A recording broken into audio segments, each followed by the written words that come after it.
Epstein saga, well, that's the subject of our stunning story today. A former judge at Trump's infamous Miss Teen USA and Miss USA pageants has posted a legitimate bombshell.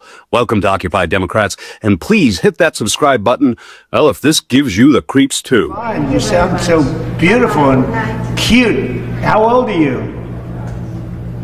I'm 8. Wow. Okay, in our breaking story today, a post went up just hours ago by a former judge in Trump's controversial Miss USA and Miss Teen USA pageants. He may well have connected businessman Trump with trafficker Jeffrey Epstein and Ghislaine Maxwell in a way we have not seen before. Now, let's get a little backstory on one of Trump's longest business ventures. Donald Trump loves a beauty pageant. And by his own admission, he was no stranger backstage while owning parts of 3 different pageants for nearly 2 decades. They're standing there with no clue. Is everybody okay? And you see these incredible looking women. And so I sort of get away with things like that. In 2001, Tasha Dixon was Miss Arizona, competing in the Miss USA pageant. She experienced this kind of awkward moment firsthand. Our first introduction to him was when we were at the dress rehearsal and half naked changing into our bikinis. Dixon was 18 at the time and says watching Trump storm into a dressing room was shocking. To have the owner come waltzing in when we're naked or half naked in a very physically vulnerable position, and then to have the pressure of the people that work for him telling us to go fawn all over him, go walk up to him, talk to him, get his attention. Who do you complain to? He owns the pageant. So there's no one to complain to. Everyone there works for him. In 2005, 4 years later, Donald Trump bragged to Howard Stern about what he could get away with since he owned the pageants. The conversation uncovered by CNN's K-File. I'll go backstage before a show. Yes. And everyone's getting dressed and ready and everything else. And, no men are anywhere. And I'm allowed to go in because I'm the owner of the pageant, and therefore I'm inspecting it. You're like everything a is doctor. good. Later in that same show, Trump is asked if he'd ever had sex with Miss USA or Miss Universe contestants. Never comment on things like that. Give us the first letter of the country you had sex with. How many letters are there? This comes just weeks after Hillary Clinton brought up Trump's attacks on former Miss Universe Alicia Machado. Trump once described her as Miss Piggy and then told his Twitter followers to find her sex tape. And another video where Trump is seen interviewing Playboy playmates and basks in the glow of a question from CNN's Jeannie Mose. And have you ever dated a playmate? I refuse to answer that question. On the grounds that it may be true? It may be true. Tasha Dixon says she's speaking out so voters can get a better understanding of Donald Trump's personality.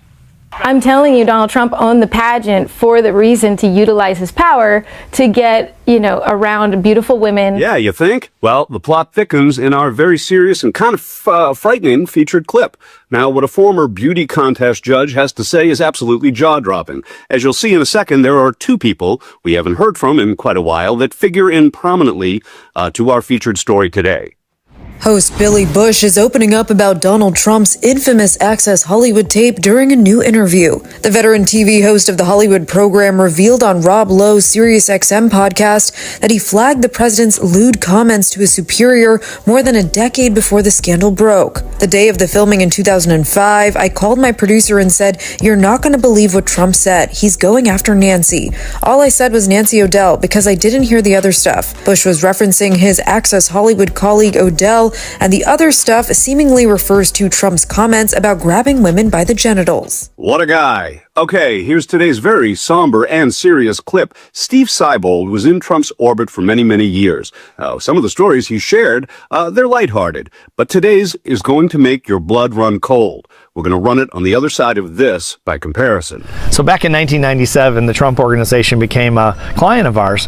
And so I'm at Mar-a-Lago, and Mr. Trump calls me across the ballroom. There's about 500 people in the ballroom. It's super loud, and I couldn't really hear.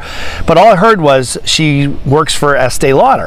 And so I go over there, and he introduces me, and I shook her hand, and I said, "Well, nice to meet you. Have you been with the company a long time?" And she goes, "Well, I really am Estee Lauder." And I said, "Oh, that's great that you really identify. You must have been there your whole career." And she says, "No, I'm Estee Lauder." And Mr. Trump says, "No, this is actually Estee Lauder." And I said, "Oh, I didn't know, I thought you were a makeup. I didn't know you were a person. She goes, yeah, no, I'm a real person. So we laughed about that. I thought that was one of the funniest things. Super nice woman. Estee Lauder, who knew it was a person? Okay, here's our featured clip of the day, a chilling message from one of Donald Trump's former beauty pageant judges, and he does not mince words. When it comes to Donald Trump and Jeffrey Epstein, the media is missing the smoking gun. Now, I've sat on this information for years, and I really didn't want to get into this because this is not in my job description, and it's very dangerous to come out with this publicly. The smoking gun is Miss USA and Miss Teen USA, the pageants which Donald Trump owned for years. Now, how do I know? Because I was one of the judges in these pageants. I trained dozens and dozens of the winners and the runners-up in public speaking to promote their platform. This is all I'm going to say about this.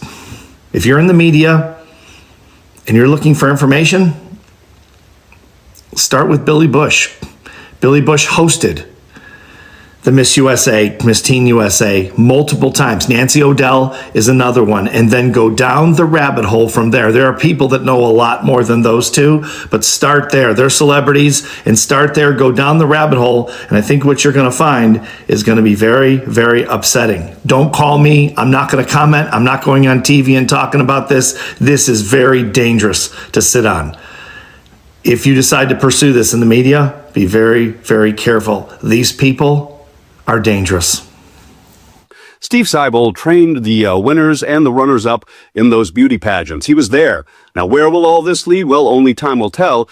But consider these two dots to connect. Both Lindsay Halligan and Erica Kirk have walked Trump's runway.